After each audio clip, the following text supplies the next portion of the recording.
evening. Hello. How's everybody doing?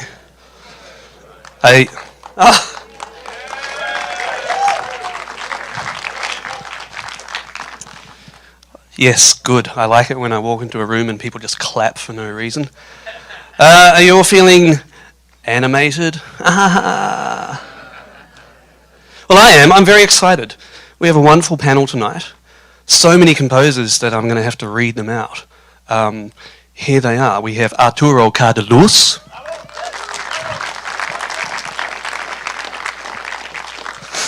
He hails from Spain and was giving me tips on how to make your baby go to sleep with whiskey earlier, so he knows things. We have Amy Dougherty.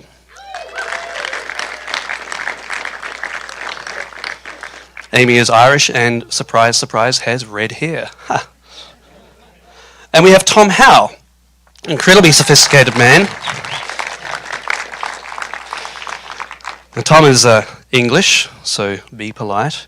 He may fall asleep later because he has 4 children and has just been to London and back, so be extra careful with him.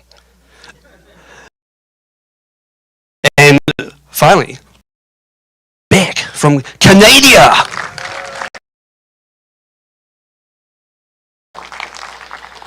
Christoph is known for some icy film he did, and I think there's going to be more ice. What's it called? The Rink 2 or something?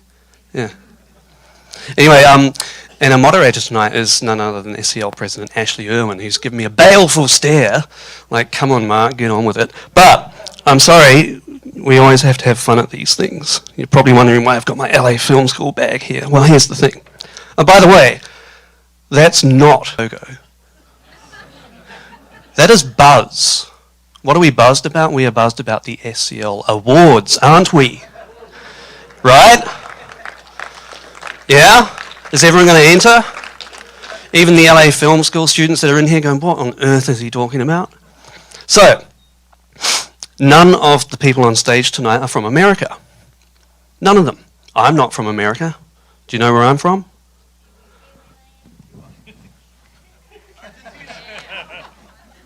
I'll just leave him here on the lectern as good luck. He'll be watching over things tonight. So, now is where I find out if Americans know anything.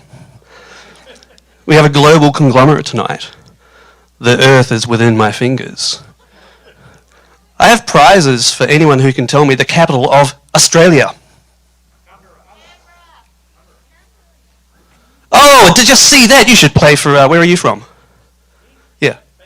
Oh. Alright, so for Arturo, what is the capital of Spain? Oh, yeah, nice one. It's always you, isn't it? Intelligent guy up in the front. You're going to try and ask 2 questions too, aren't you? Just one question, please. What is the capital of Canada? Alberta. Of course, the Canadian got that one. What's the capital of England? I've got one left. Have I got all you lot?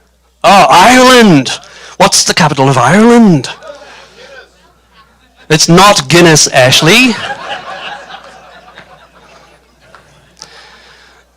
And so there's an indication of where the mind of our illustrious president is at. All he can think of is booze. And he's not even up here yet. Come on, what's the capital of Ireland? Ah, thank you, Robert Mine. Okay, that's enough of my tomfoolery. Get on to Tom Howe now. I will now introduce Ashley Irwin, SCL President. He's even funnier than me.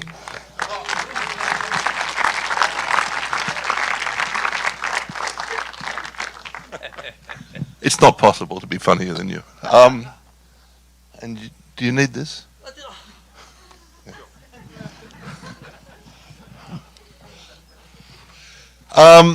This is going to be a great night. I've looked at all these clips today. Pardon while I put my jailer's keys down there. And it's a very diverse group of composers and a group of clips. So we're going to talk about each one of them a little bit with each of the composers. And then we'll have a bit of a generic discussion about animation in general, and then we'll open it up to everyone here to have something to say and ask you questions. As Mark says, one question, but you know, if you let it circle around for a while, you can come back and have a second one question. So let me bring them up in the order we're going to see their clips. First, Arturo Cardulis.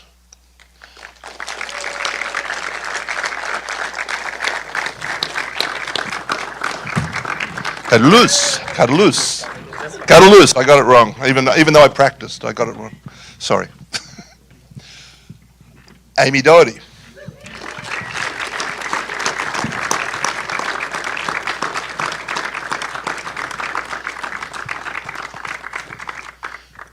Tom Howe.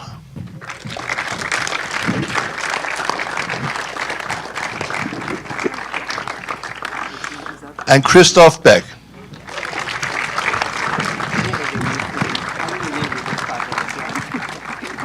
That's the audience microphone? Yep. Okay, so as we get settled. No, that's somebody else's, but I think it's the same as the one that I had. Yeah.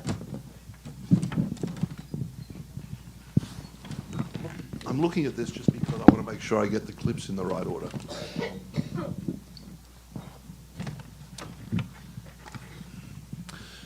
Arturo, before we look at the clips, why don't you tell us a little bit about yourself and how you found your way into animation? I mean, have you been working in other areas before animation? Yeah. So we're going to see two clips. The first clip, we are actually going to see the whole thing. It's called In a Heartbeat, and it's a short film. It's an animated short film about two very cute little boys. A boy has a crush on the other boy, and then his heart kind of pops out of his chest and starts chasing him. He became viral on YouTube, and that was my first. That was your first animation? Yeah. Oh, Yeah. wow. And then we will see a clip of my second animation, Buñuel. So how did you, if that was your first one, how did the producer, director, how did they find you? They found me online. They knew my music through a short that I did and was on YouTube and also became viral. And this was actually a class project. And they were two students. They were 21 and 22, something like that. So I felt very safe because I was like thinking, no one is going to watch this. This is my first animated soundtrack, so if it sucks, it doesn't matter because no one is going to watch it. So, of course, I was quite wrong. They put it on YouTube, and in like 24 hours, they had 20 million views. And in 3 days, they were on the front page of the New York Times. Wow, wow. Let's take a look at it. It's a very cute little movie, so let's take a look at it. The In a Heartbeat.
you do a movie, you have a big range of emotions, so we are used to that.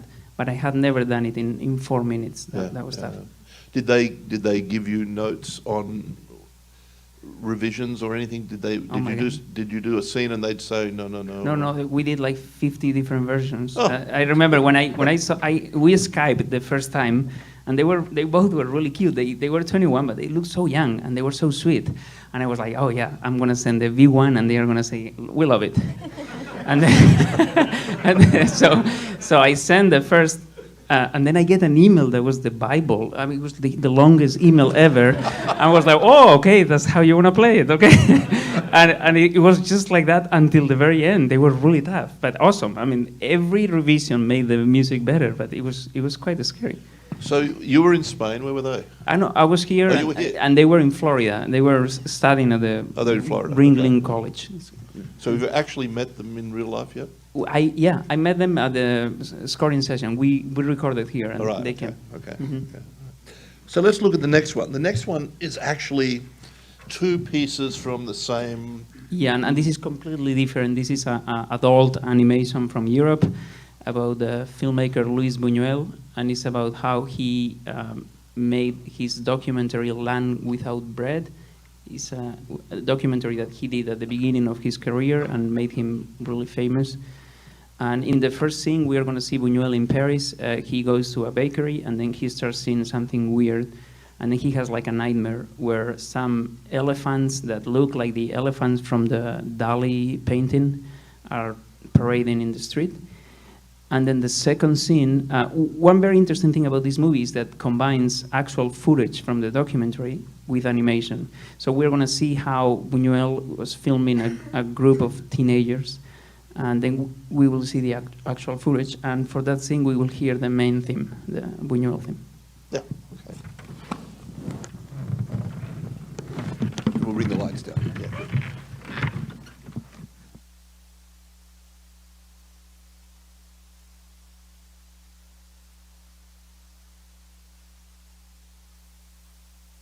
Soon find out that he just puts her to work to build his rocket. And yeah, so because there's no dialogue in the film, it's like a dream, but a nightmare as well for a composer.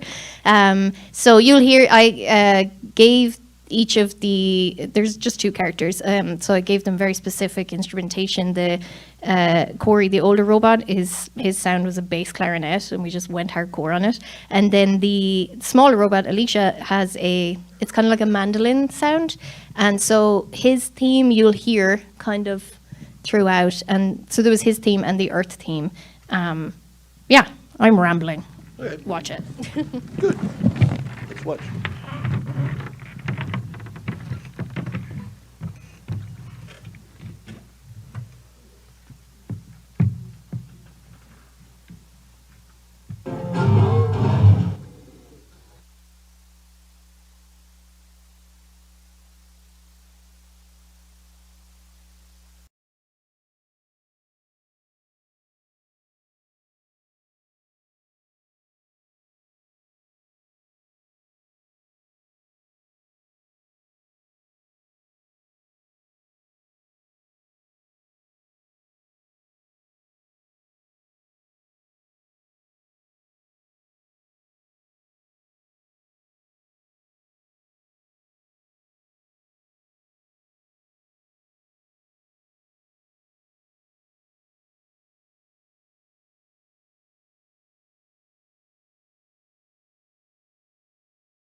Better Call Saul. Yeah. One of the things I noticed about this was obviously you can score it more like a linear, just a straight drama. But for the actors, if you're thinking, you know, as I'm always thinking like a filmmaker, you know, whenever I'm looking at any of this stuff. So the actors who are actually not acting with each other, it's more like a radio play. When they're recording it, they're just in a room.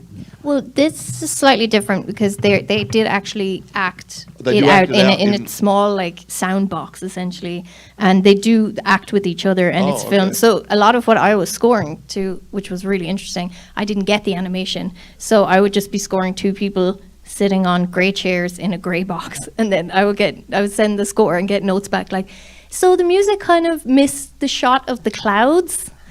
And I'm like, oh, they're clouds? I had no idea. Where are the clouds? Yeah, can I get that cut? But yeah, they're acting with each other. Interesting. Yeah. No, the reason I say that because in between, you've got, I won't say montages, but you've got periods of space for you to develop other things. Or every episode was slightly different? No, reusing themes for sure. That music that you heard in the kind of, it's called a Life Without Limitations music, where that's kind of became the quantum entanglement theme. I sound so pretentious.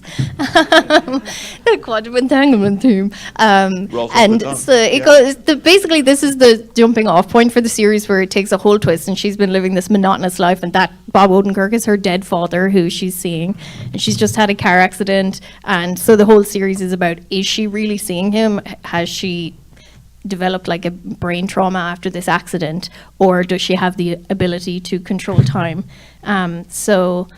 That theme that you heard there comes back a lot and is developed throughout the series to try and kind of delineate which part of her brain she's going with at that moment. Okay. Yeah. Well, good. I think it's really well done. I Thank really you. do. Yeah, and it's great. The differentiation between the two styles is excellent. So, thank Amy for those.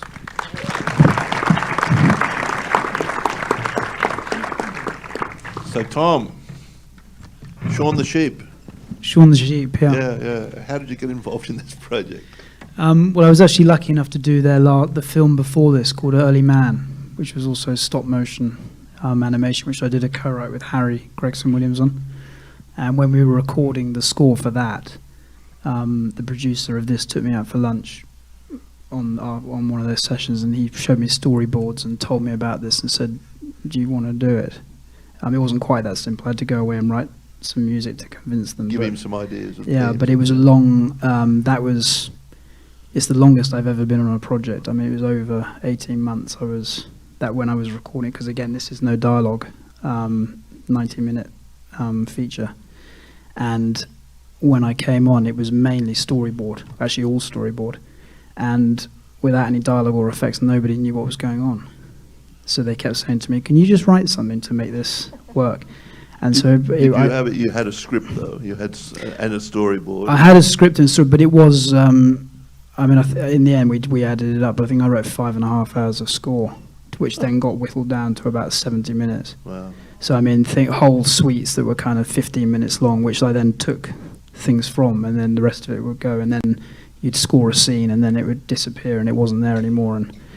But it was a very interesting because that sounds bad, but when you go and watch these guys film this stuff, they film about 7 seconds a day, Yeah. and there's somebody literally just moving an arm and then taking another picture, and then they move an arm, and then they move a leaf, and then and then someone says, "Oh, we're not doing that bit anymore," and they spent 3 weeks putting it together, and they're all very relaxed and oh, never mind, they're a bit like that. Did you? At what stage did you actually get to see it past storyboard?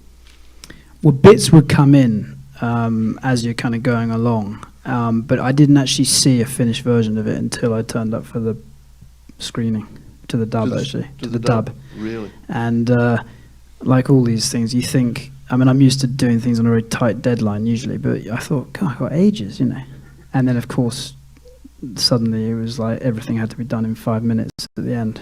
because this had swapped round here and there. But the other thing that was odd about this was and actually I was going to pick because the film's not out yet, I couldn't get a clip later in the movie. But this particular scene here, they also had they're in Bristol, which I don't know if anyone has been to England, but it's about 2 or 3 hours from London.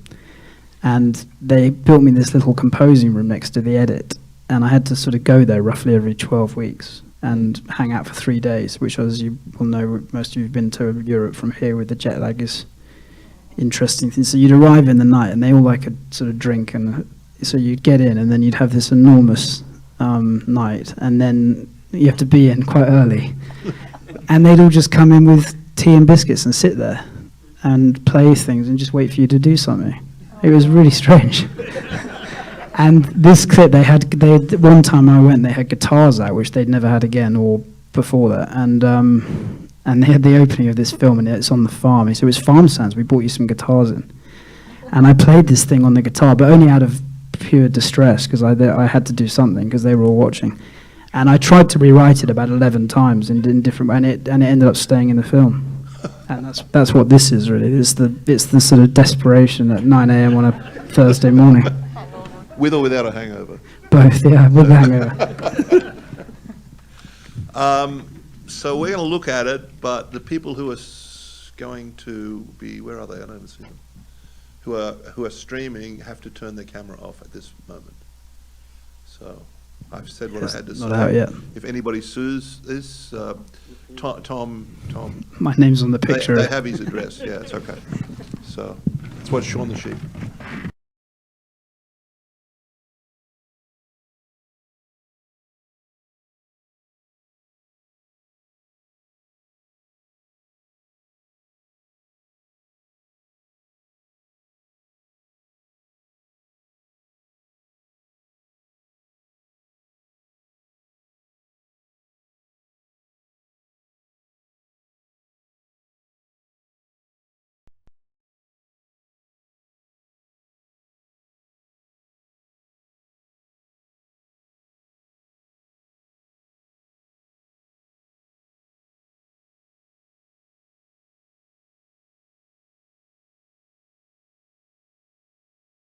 Better Call Saul. Yeah.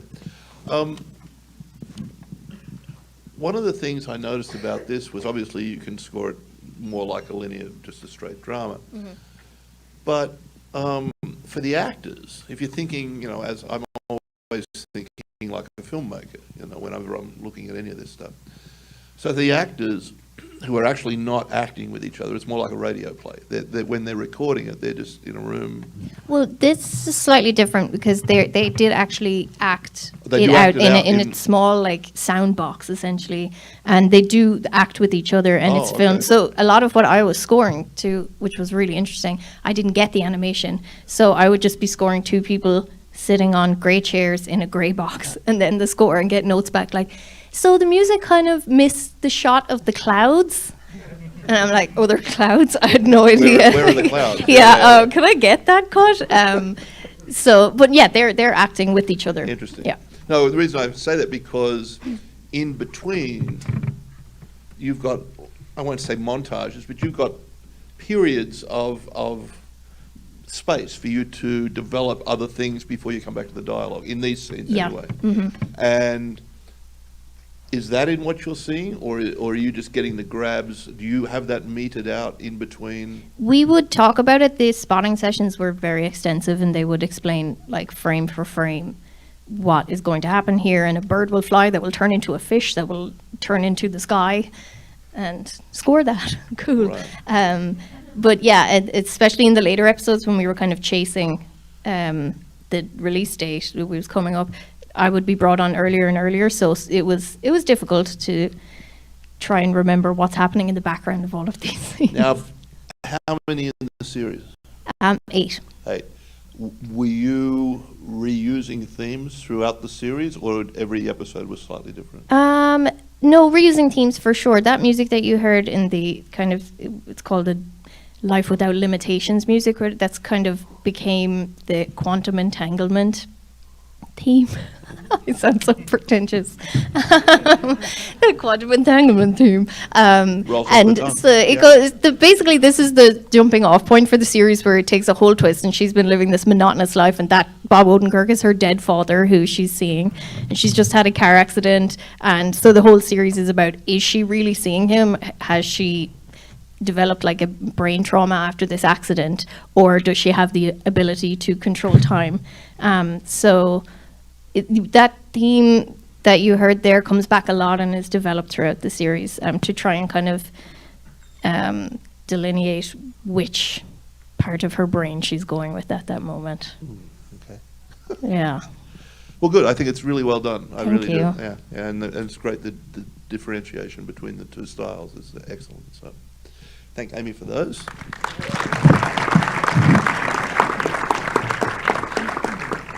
So, Tom, Shaun the Sheep. Shaun the Sheep, yeah. Yeah. How did you get involved in this project?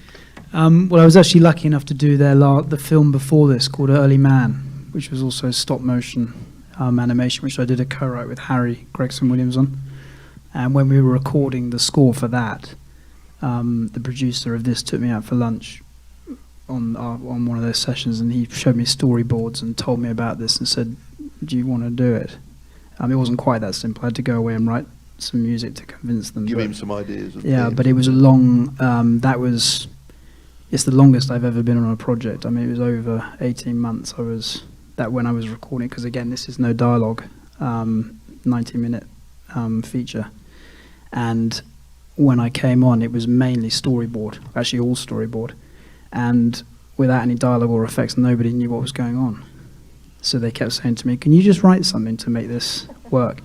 And so Did you have it? You had a script though. You had and a storyboard. I had a script and stuff, but it was. In the end, we added it up. But I think I wrote 5.5 hours of score, which then got whittled down to about 70 minutes. Wow. So I mean, think whole suites that were kind of 15 minutes long, which I then took things from, and then the rest of it would go, and then you'd score a scene, and then it would disappear, and it wasn't there anymore. But it was a very interesting because that sounds bad, but when you go and watch these guys film this stuff, they film about 7 seconds a day, Yeah. and there's somebody literally just moving an arm and then taking another picture, and then they move an arm, and then they move a leaf, and then and then someone says, "Oh, we're not doing that bit anymore," and they spent 3 weeks putting it together, and they're all very relaxed and oh, never mind, they're a bit like that. Did you? At what stage did you actually get to see it past storyboard? Well, bits would come in as you're kind of going along, but I didn't actually see a finished version of it until I turned up for the screening, to the dub. To the dub. Really? And like all these things, you think, I'm used to doing things on a very tight deadline usually, but I thought, God, I've got ages, And then, of course, suddenly it was like everything had to be done in 5 minutes at the end, because this had swapped round here and there. But the other thing that was odd about this was and actually I was going to pick because the film wasn't out yet, I couldn't get a clip later in the movie, but this particular scene here, they also had they're in Bristol, which I don't know if anyone has been to England, but it's about 2 or 3 hours from London. And they built me this little composing room next to the edit, and I had to sort of go there roughly every 12 weeks and hang out for 3 days, which, as you will know, most of you have been to Europe from here with the jet lag, is interesting thing. So you'd arrive in the night, and they all like a sort of drink, and so you'd get in, and then you'd have this enormous night, and then you have to be in quite early. And they'd all just come in with tea and biscuits and sit there and play things and just wait for you to do something. It was really strange. And this clip, they one time I went, they had guitars out, which they'd never had again or before that. And they had the opening of this film, and it's on the farm. So it was farm sounds. We brought you some guitars in. And I played this thing on the guitar, but only out of pure distress, because I had to do something, because they were all watching. And I tried to rewrite it about 11 times in different, and it ended up staying in the film. And that's what this is really. It's the sort of desperation at 9 a.m. on a Thursday morning. With or without a hangover? Both, yeah, with the hangover. So we're going to look at it, but the people who are going to be, where are they? I don't even see them. Who are streaming have to turn their camera off at this moment. So I've said what I had to say. Not out yet. If anybody sues this, Tom. My name's on the picture. They have his address. Yeah, it's okay. So let's watch Shaun the Sheep.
So I think, the obvious question is,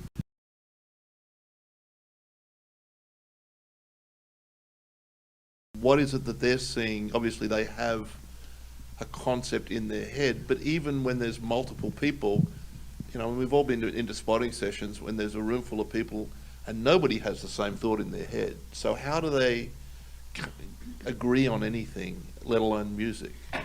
Well, they don't really. I mean, that was because this was such a. I mean, they spent 5 years.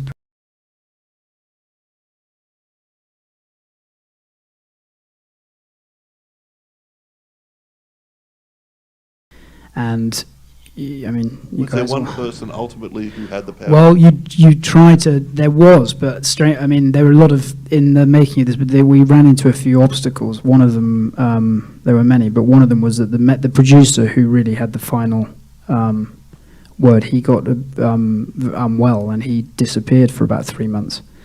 So I was then getting notes from other people. He then came back and was he then had opinions on everything that had been done in the 3 months prior. But and at the end, he was then off, as is always the way. They were then worrying about whether they had the effect shots in or whether the sound effects done. So there were a lot of other things going on. So you'd find you're fixing stuff, and then someone would come back and say, "That's not what I meant. I meant this." And so, but actually, there's somebody. Aardman is a very unusual company in that it's everybody, as far as I can tell, who gets a job there almost is this job for life. And so the line producer on this is the same person who did Chicken Run. And pretty much everyone else they've all been there since they started. So there's a lovely lady there called Carla Shelly who was on Chicken Run and everything you've seen since. And she's like the voice of reason and calm. And actually I called her. She wasn't actually on this film. But I said, hey Carla, I've got some confusing notes here. Do you think you could just take a look? And she had been in charge of the music on Early Man. And she sort of was very helpful in kind of deciphering what it was. And I mean, her main comment was, she goes, "I'll just ignore all of this." That's what she said. Did this have songs? Yeah, there's about 4 songs in the movie. And were you ever working with the songwriters, or you were aware where they were going to go, obviously? Yeah, there's a spaceship crash scene which I was involved in. Apart from that, it's they're all. I mean, Kylie Minogue's in there, and all the vaccines and all kinds of. And that was done by the music supervisor. But I knew where they were going to be and what we'd figured out. So you keys and things you'd get. Yeah, I had that. Yeah. Although usually it's the other way around, isn't it? You then have to change your cue. But I had some holders at least, and then I changed my key afterwards to match the new one. So let's watch the next one. This one's in the supermarket. Tell us about this one. Yeah, so this is we actually get to see. You saw a little clip of the alien there in the coming out of the spaceship, and she's like a little ET thing called Lula, and she then goes on a mission to find her spaceship and her parents. Bit of an ET sort of theme going through, and Sean's trying to help her get back. And on the way, they come across a supermarket, and she discovers sugar. So that's what this is. And we have to turn off the streaming again, please.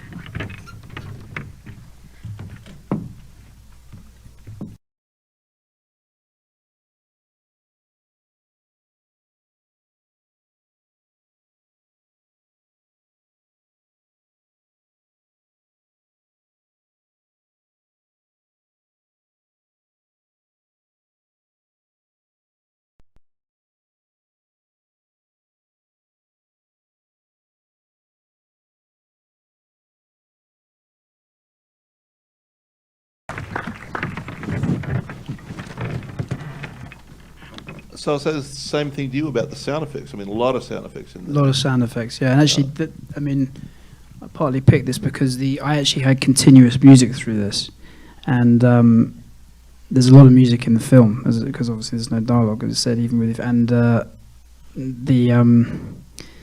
was thinking about what would be in the supermarket, maybe some sort of elevator type music, and the music editor found a piece of music and he had it running, and I was trying to then find ways to places, because I actually had a sort of Mission Impossible thing when he sneaked in and hit his head, and then ended up taking it out to make space for, just because the movie's so wall to wall, I was always looking for holes to carve out. Yeah. So. It's one of those things, once again, where the tempo changes, all that stuff to make it work. The really fast drum beats and all that were very effective. But once again, you have to think of where are they and how much are they going to put sound effects in. I mean, you're at the dub. I went to the dub, yeah. And so they always have 10 times as many sound effects as they really need. They do. And then you have to fight to get rid of them. Yeah. And how did that go? Well, actually, it's an unusual situation, but as I said, everybody at Aardman's been there forever. And the engineer on this film at Abbey Road was a guy called Simon Rhodes. And he's fantastic, but his brother, Adrian Rhodes, does the sound effects. So Simon's the older brother. So that gives you a bit of leverage. And they're both at the dub. Simon comes to the dub, and I go, Simon, yes, why the sound effects are so loud? And he goes over to Adrian, and then suddenly some of them disappear. So, yeah, handy. Excellent. Well, thank Tom for those great clips there.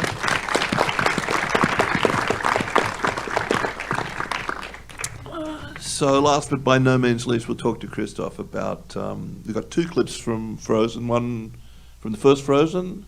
That's right, one from the first one from the second one. And one from the second one that hasn't even hit the screens yet. This is a world premiere, I guess, tonight, isn't it? No, it is. In fact, it's very exciting because the ink is still wet. I finished recording this only a couple of weeks ago. They're still mixing the movie, putting together the soundtrack album now. So as far as I know, this particular clip is the first time it's been shown anywhere in the world to anyone. Share it with you guys and share the music. I'm also really excited because I'm last. That means I'm only going to have to make the trek to the front row seats and back 2 more times. It's the most exercise I've gotten in months. Just tell us a little bit about, obviously the first Frozen was huge. Were you expecting it to be that big? No, in fact, I got the job on Frozen because I had done a short called Paperman that had won thank you. The film won Best Animated Short at the Oscars that year, and it was really a great success, and that's what got me, really my first feature-length animated film of any kind. And it's, I don't know about all you guys, but it's like always was my dream, someday I may get to score a Disney feature film, an animated film.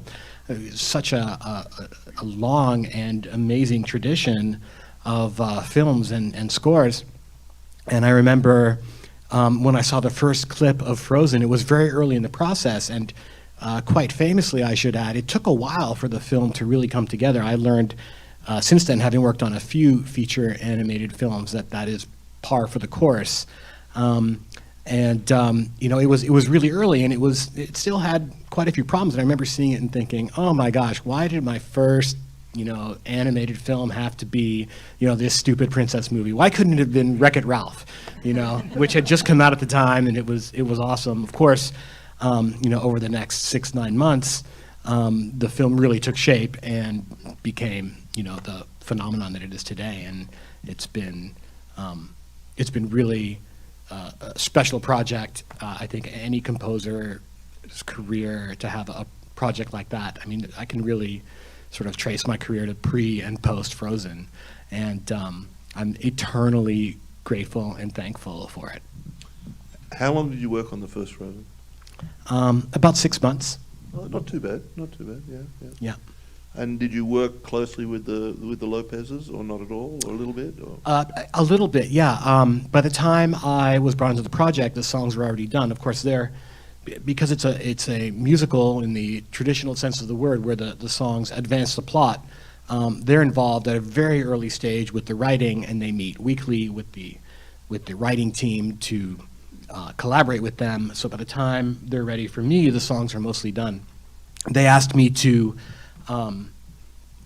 arrange a couple things. They started by giving me Let It Go. Of course, we all know that song, and I did, I think, 3 versions of arrangements for Let It Go, and I took too many liberties with it. It never went anywhere, and after the third one, they were like, oh, okay, thanks, Chris, we'll call you when we need the score. And so what they ended up with in the movie and on the soundtrack, and what became a huge hit, was more or less a recreation of the Lopez's demo. And that was just what John Lasseter was the head of the studio at the time, and that was just what he was used to hearing, and that's what ultimately he ended up wanting in the finished product. And of course, you know, you can't argue with its success. And how much did they want you to incorporate any of those themes more than necessarily you wanted to, or did you feel like? No, in fact, I was given a pretty free. I was given free rein to decide when and where to use those themes. I think in the first film, I did manage to use them in a few places. I think I did a better job of that on the second film. I think the score and songs as a whole are much more tightly integrated. And it's something that I strongly believe in when you're making a musical. Really, when you're making any musical experience for a visual medium, you want to do your best to make it a cohesive whole. You know, a great example of that is Arturo in your short. The way you weave that theme in and out over those 4 minutes, it really tied it together. And so I really tried to do that. And I think when you're dealing with a musical, you know, one of the best ways of doing that is to incorporate those tunes from the songs whenever you can. So, tell us what we're going to see in this first clip. Is this going to be Frozen 2? This is Frozen 1. Frozen 1. I think, isn't it? Yeah. Uno. So, this is the end of the film. Do we have to turn off the streaming cameras for this one, since it's been out for 6 years? Probably not. I don't know. Okay. They're your friends at Disney. You tell us. I influence am friends do you with Disney, have? which is why maybe we should turn the cameras off. I just don't want to lose you Frozen 3, you know. Is it safer to...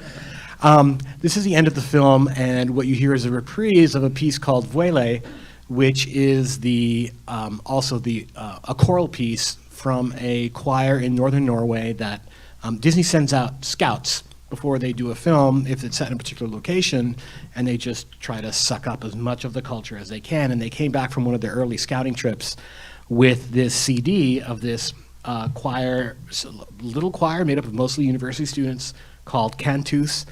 And at a very early stage, before I was brought on, they had this piece called Vuele, which is just a solo choir doing a kind of ensemble version of a special style of singing called yoiking, which is kind of like a Scandinavian yodeling.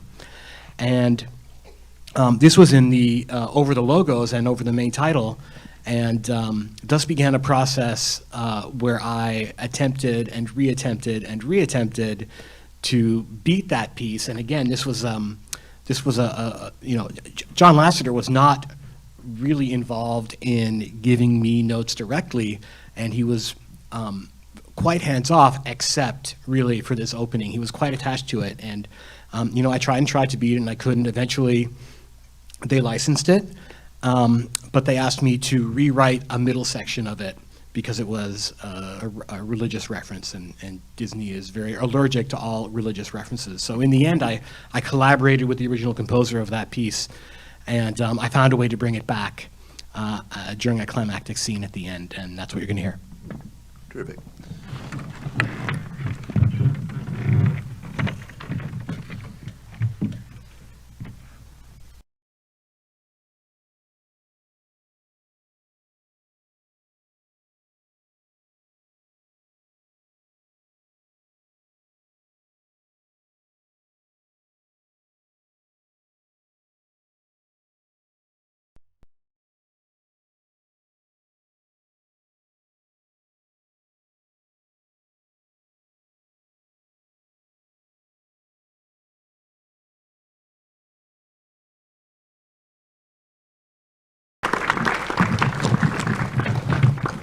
Thanks. And speaking of referencing the songs, you could hear a little bit of "Do You Want to Build a Snowman" at the end of that.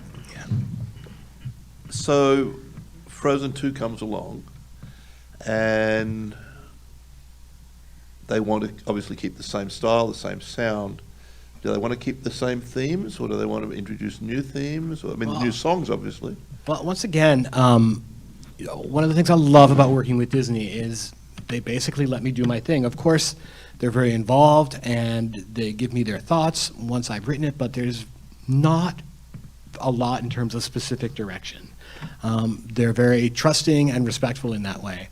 And what made this process even smoother is John Lasseter is no longer the head of Disney Animation. It is now Jennifer Lee, who also happens to be one of the co-directors. So I could play cues for Jennifer and her co-director, Chris Buck, no relation. And you know, if they liked it, that was it. There was no kind of looming figure in the background who would come in every month or two and say, no, yes, no, yes. It was really an amazing process. You know, one of the things that's different about this film than the last, if you've seen some of the trailers, it is a more mature, a bit darker, a bit more epic. It almost feels more like an animated Lord of the Rings, really, than a Disney princess story. And so when I first started, you know, I was determined to really spend time on themes and make sure that they were strong and distinctive, which is something that, you know, I'm very proud of the first score, but if I were to point to anything that I wanted to improve on, it's that. And I also wanted to make sure that the music was more mature as well. In a few cases, I went a little too far there. I think the first pass at the score was really quite dark. And after one of the screenings, I had to kind of be pulled aside and told, you know, we really need to rein that back in. We need to find the funny. So the end result is, I think, a nice balance between the dark and the light. But yeah, there's 3 or 4 new themes, and there's really just one in particular that I bring back from the first film, and it's really more of a motif than a theme that I associate with Elsa's magic. What you're going to hear in this clip is one of the new themes, which is a theme that is meant to encapsulate Elsa's journey to find herself, find the source of her powers, to find out about a little more about her family history and her origins. And so this is slightly heroic, but also you know, meant to feel a little bit epic, because her journey of self-discovery is really big. There's really big themes in this movie. I don't mean musical themes, I mean the story themes.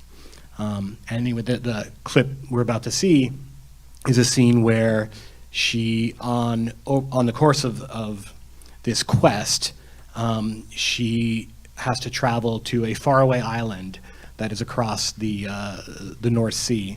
And this clip is the scene where she makes that journey.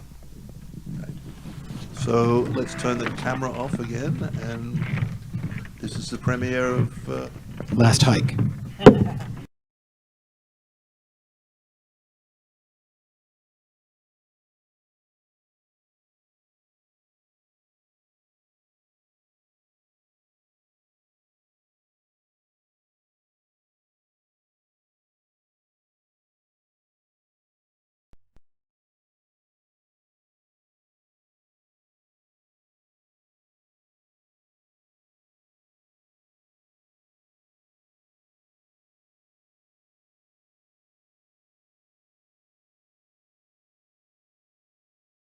was about to start.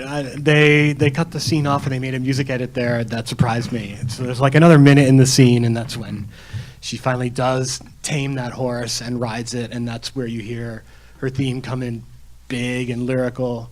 You did hear a little bit of that as she's like jumping into the water, and she finally, not finally, but she, on her second attempt, there's a little bit of that heroic theme right before the wave pushes her back in again. So I miscued it up a little bit. Tom was working mainly to storyboards. Was this pretty much completed when it got to you? No. It starts out, like I said, I worked on it for about 6 months, and when I started, it was probably 80 to 90% storyboarded.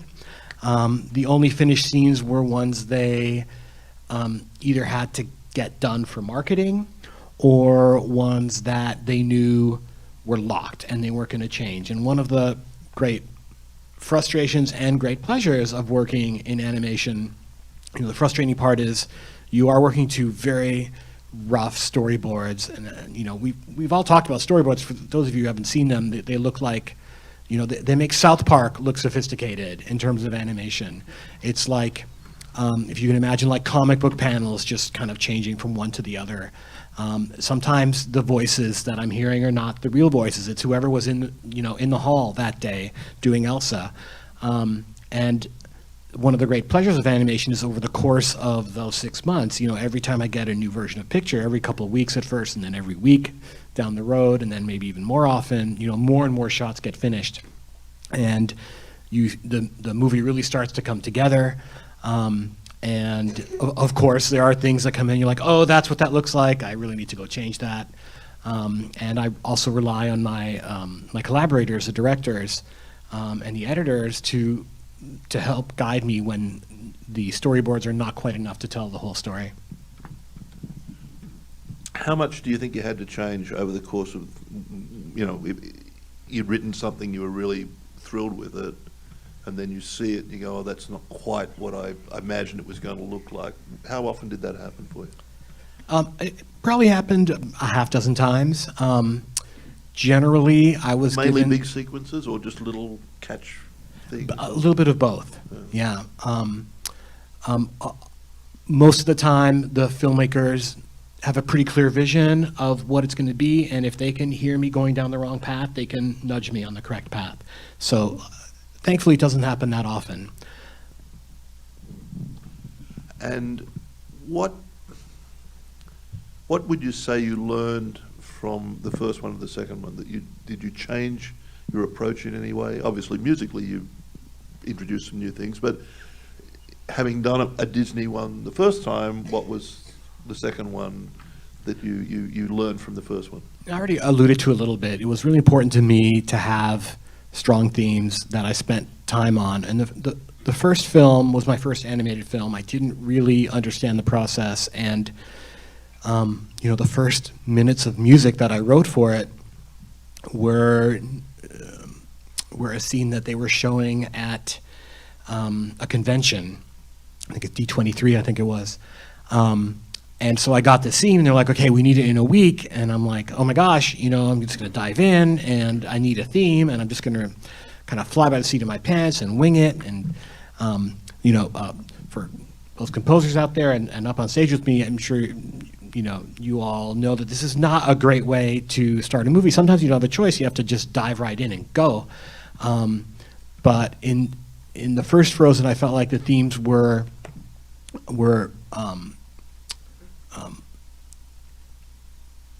I didn't give myself, because I wasn't prepared for what the process was going to be like, I didn't give myself the time that I needed. So, knowing I was going to work on this, I was hired on it 2 years ago. I had a lot of time to think about it and procrastinate. And, when I knew that the time was coming, that's when I really sat down and okay, I want to make sure I don't make the same mistakes that I made last time. And made sure that I was really happy with the themes before I dove in with the score. And I also wanted to do a better job incorporating more of those themes from the tunes from the song and use them as themes There's early in the film, there's a lullaby that, in a flashback, that the girl's mom sings to them, and that became a theme for their mom. And it's a beautiful tune written by the Lopez's, and it comes back, a half dozen times throughout the film. In some spots, really, really big, and I think that really gives everything a more cohesive feeling, and the feeling of one musical whole as opposed to an episodic collection of disparate pieces. Just moving away a little bit from what we're watching, but did any of your music find its way into the stage show version? I believe so. Yes, I'm ashamed to say I haven't seen it yet. Coming here in a minute. I know that they used a lot of Vuele, including the bits that I rewrote. The Hey Na Na piece from the first movie, and I think a couple of bits of score ended up in some of the in-between bits. I'm not really sure, but mostly I believe it is new instrumental music in the stage version, and in addition to a whole bunch of new songs that the Lopez's wrote. Right. Did they reprise any of the songs from Frozen 1 into Frozen 2? Did Let It Ugly? I refuse to answer on the grounds it may incriminate me. Okay. You have to wait and see. We'll have to wait and go and see it. All right, so let's just talk about animation in general. The one thing that I've always find fascinating when I watch animation is how seamlessly these the tempo changes when it's done well, as these people all do it so well. The tempo changes, and we all know what it's like working with a click track, particularly when you're working with mock-ups, with synthesizers and things.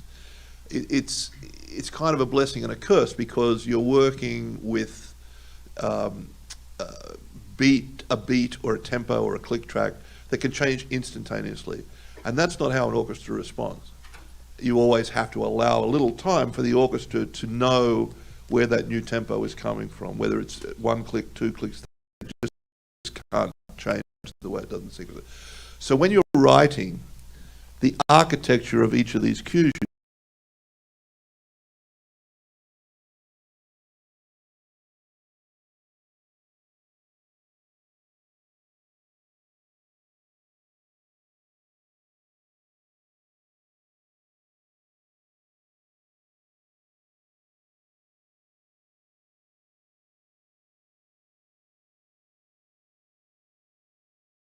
Only think of things that work in the computer.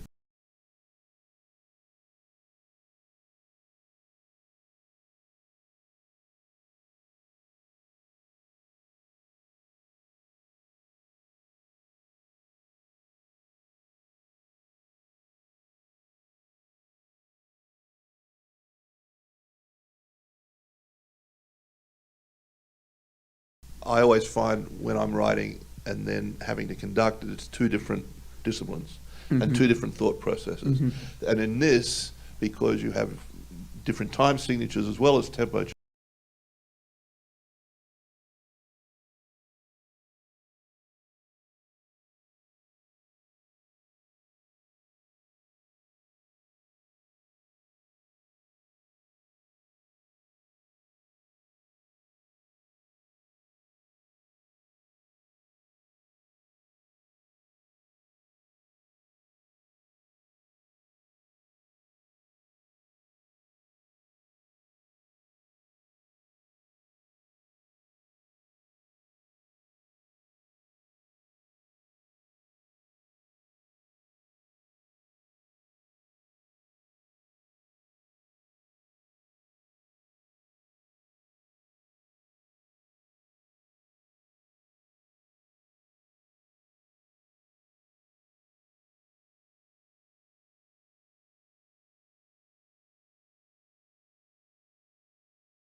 assuming I've got a picture that is usable. But if it's sort of emotional sequence, I often just write something without a click, and just see how, and then I try and work the tempo out later. That can cause a few problems because you might have some unusual, but you can often, strangely, is what I find is how often you actually find you are at one tempo. And even when you think you're slowing down, you can get away with that by just adding an extra bit close to being, so it actually ends up being quite uniform. But there are some tempo changes in this, and I'd have to tee that up by having, you know, a hold or something beforehand. And I did have one hairy moment on the stage actually, where a couple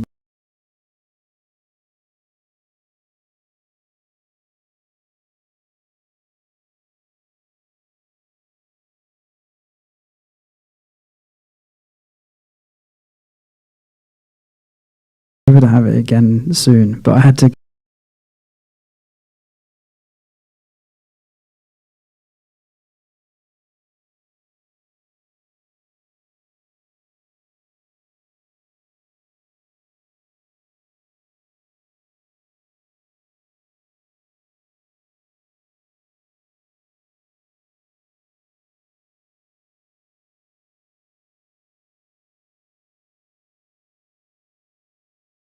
have books, and then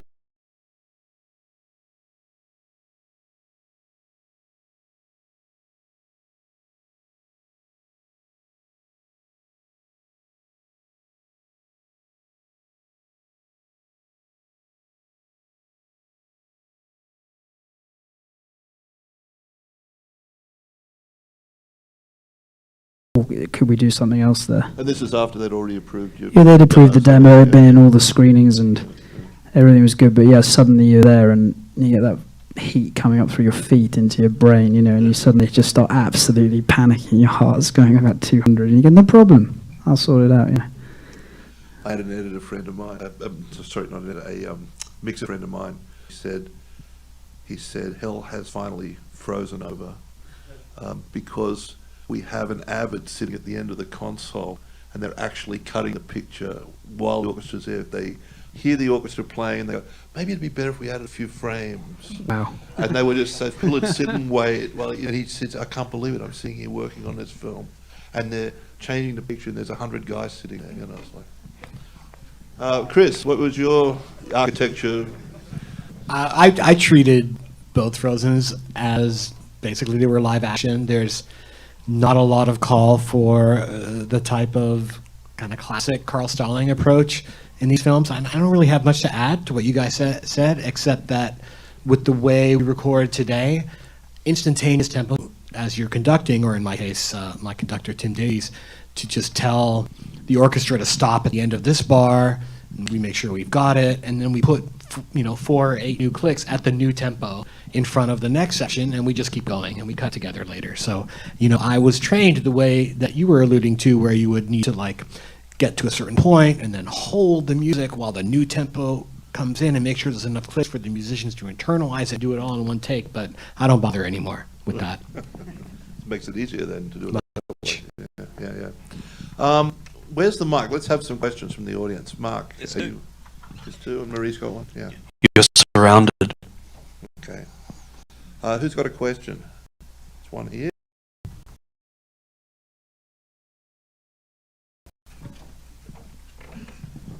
Hey guys, thank you so much for your talent, pretty much, and all your information. The same way that after we score, I'm trying to apply it to to our careers and our starting careers. After we do our first feature, we kind of, all right, I'm gonna do that for the second because I already know what to do. After you did your first animation film, your animated film, let it be tech, template, music, reading the screen. What was one thing that once you got to that second animation, you're like, I know what to do here now? That kind of just helped you out, Who wants to take that?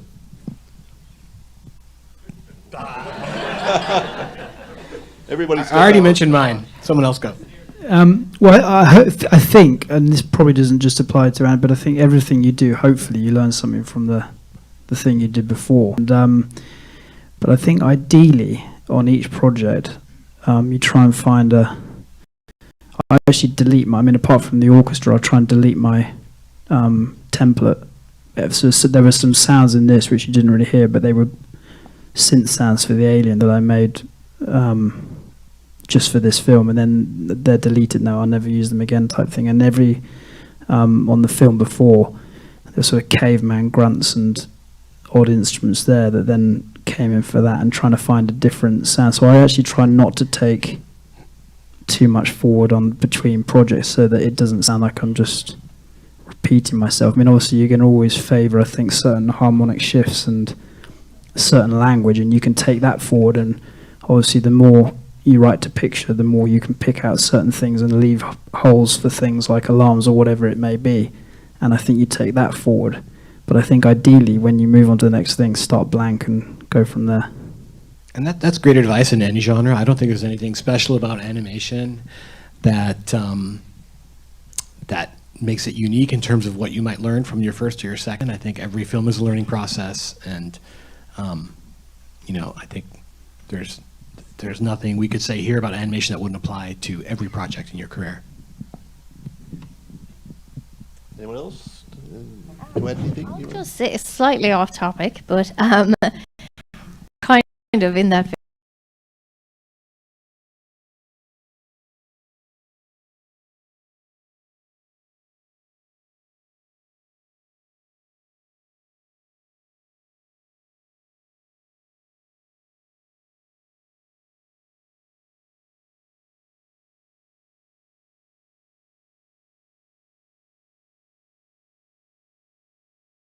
like one of the best pieces of advice I ever got.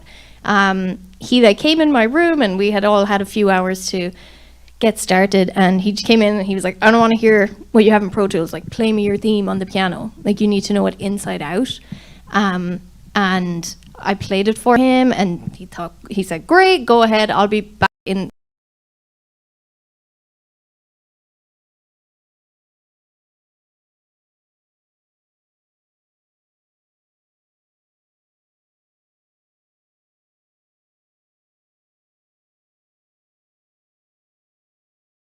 For him, and he just sat back and he's like, yeah, you should just repeat the A theme.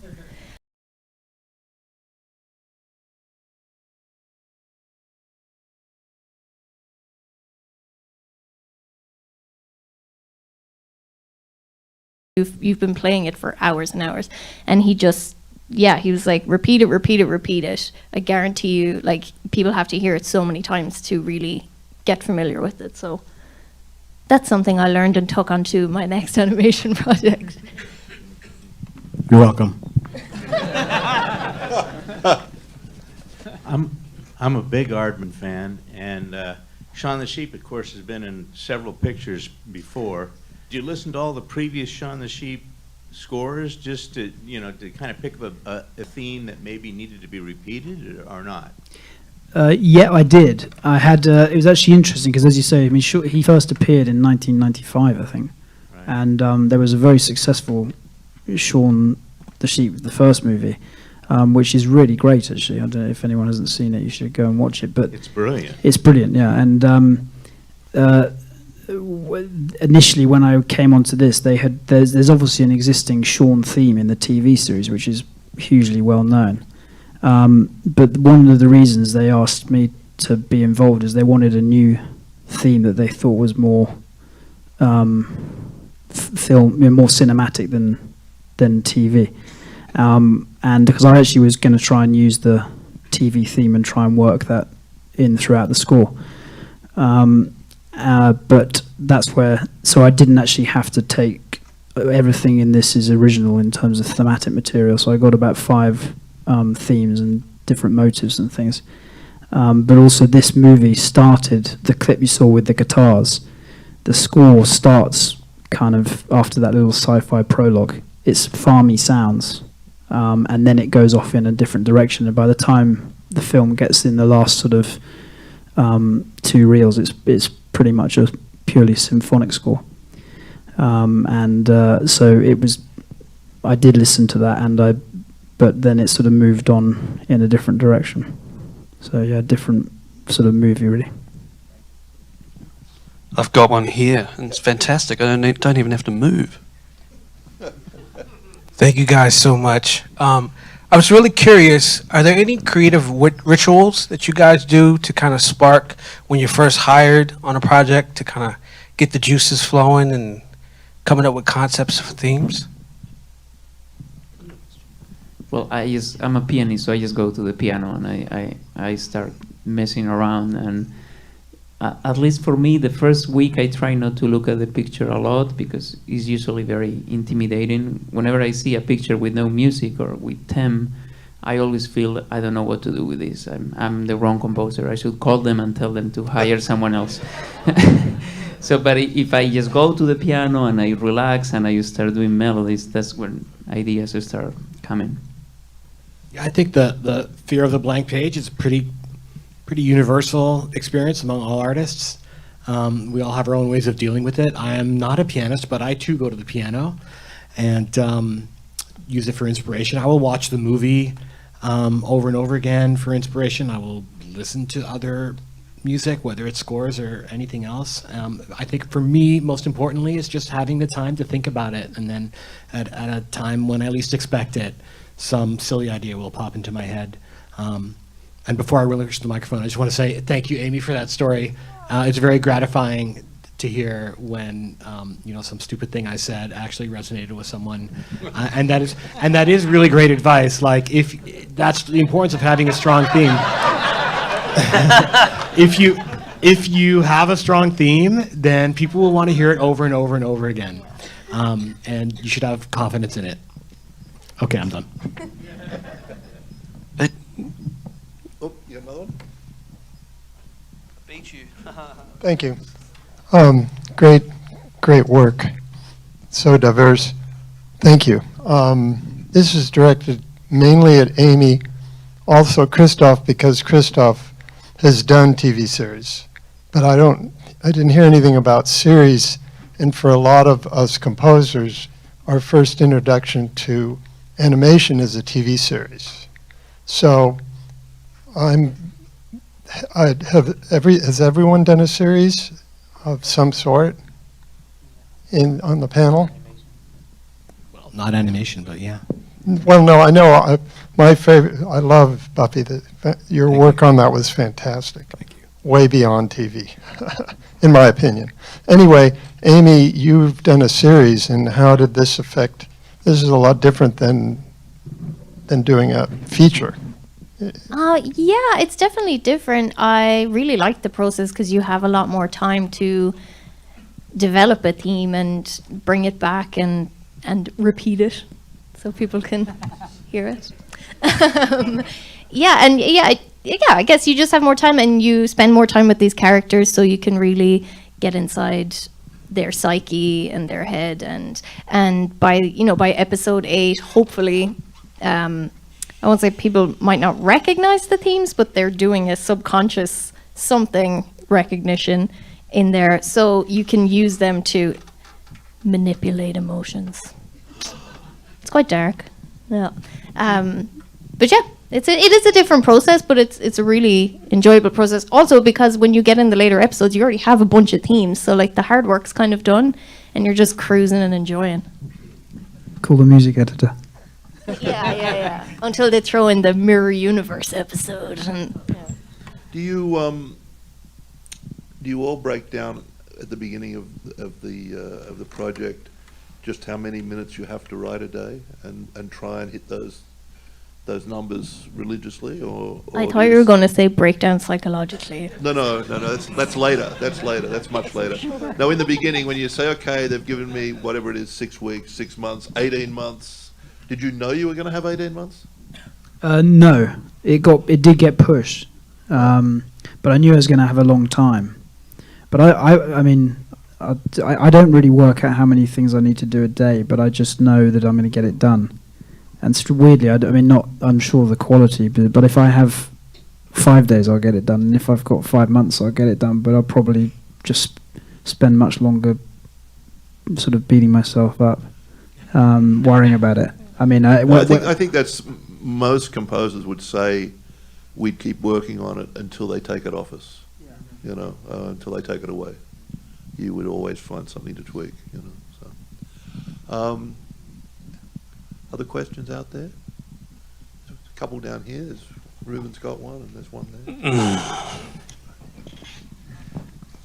Hi guys, thank you for being here. A question I have is with regards to orchestra. All of your music really uses the orchestra, and it's so amazing to hear live musicians involved in music. Was the use of live musicians something that you guys pushed for early in your careers, or is that something that more came with just the briefs that you had for the projects you were working on? I always try to fight it. From the very beginning, I try to agree that we are going to have live musicians for sure, even if it's just one or two, but it makes a huge difference. Yeah, back in the Buffy days, I would always make sure to have a live soloist, usually a woodwind player who plays a bunch of different woodwinds that really brings it to life. And I remember even in those days lobbying hard for the producers to come up with the money for an orchestra for, you know, a special episode here or there, and never was successful.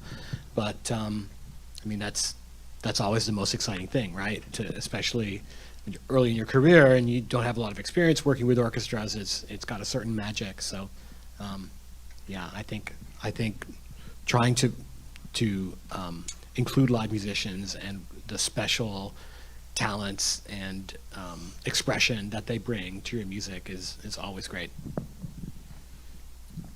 I would just say, it doesn't always have. You can write for orchestral instruments that doesn't have to be for a whole orchestra. Like in Undone, I have one cellist, one violinist, and a guitar guy, and that's it. And my violinist is a friend of mine who's been my friend for years, who lives in St. Petersburg, Russia, and I send her sessions at 8 o'clock at night, and when I wake up in the morning, she has them back to me, and I piece it together, and then I record the cello, and I try to make it all sound like it's in the same room. But even in that, there's such creativity in limits. Like when you are limited to, I can only afford a couple of musicians on this, you end up doing things that you wouldn't do if you had the whole orchestra. So it can actually like form some really cool, unique things that you would never do otherwise. I think that's right, and I think, I mean, it makes, having real players on anything makes a massive difference. And even if, you know, I mean, I've had it in the past on TV stuff in England where, I mean, they're not going to pay for anything, but I've still found a way to, you know, take it out of my own and find something that I can put on that's real, because as Amy said, even the limitations of that can make something end up being more original than it would if you just sort of loaded up the orchestra and samples and did something like that. You know, you say, I've just got the one violin, what can I do with this? And I think also you want your whatever the last thing you did needs to be sounding really good, because it's effectively your business card. So it's worth getting it to sound as good as you can, I think. Would it be fair to say that animation, you're less likely to be given a temp track in animation? Do you most likely get, because you are working from storyboards and things, do they try and point you in a direction with a temp track like they would in a normal, you know, acted film with real actors, or not? Are you getting temp tracks? I just want to say, this is a little funny. For In a Heartbeat, the whole temp track was your music for Peanuts. Peanuts. You did the Peanuts. What was it? I did the Peanuts. I did the Right? Peanuts. Yeah. I don't know. Yeah. Did I do the Peanuts? Yes. So actually, in our first call, they told me, we want you to sound like Christoph Beck. It's like, oh, great. So yeah, I have to. I'm flattered. I can only really talk about Marooned. The temp track was Ennio Morricone. There was some E.T. There was like huge composers of amazing scores that I adore, and they're like, yeah, so beat it.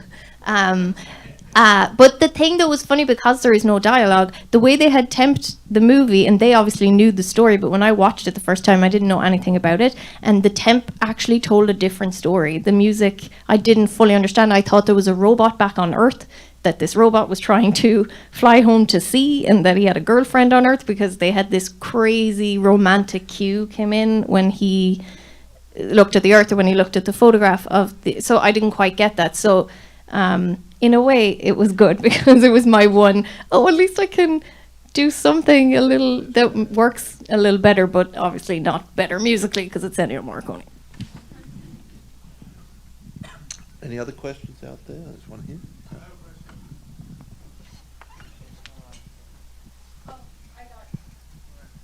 Sorry.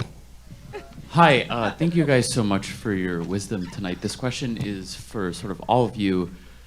For composers coming up, whether it's being an assistant or Sundance or any shape or form, are there certain things that stand out for those who end up having great careers, whether it's composer intangibles or being a good people manager or being business savvy? Specifically in the case where you're working for another composer, I would say set aside your ego for however many years it is that you're going to work for that composer and make it your job to make the composer look good and not to make yourself look good, because that is what's going to get you noticed and appreciated and respected, and that is also a good skill to have when you are a composer in your own right and you're working on a film. You have to do the same kind of pushing aside of your ego. Your job is not to make yourself look good as a composer or as a musician, it's to make the film look good and to make your filmmakers look good. So I think the more you can develop that sense and put aside your own career for that time that you're working for another composer and just do the best job you can doing the job that you're given, that would be the best advice that I could give. The people who've worked for me have, and a lot of young composers have come through my studio, and a lot of them have had a lot of good success after leaving, and some of them have stayed as much as 6 or 7 years with me.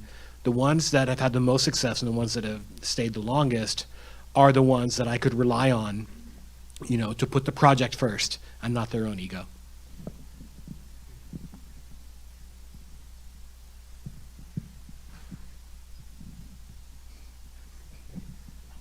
Is that it? We're done? Okay. Okay. Well, please thank them all here, and great talent.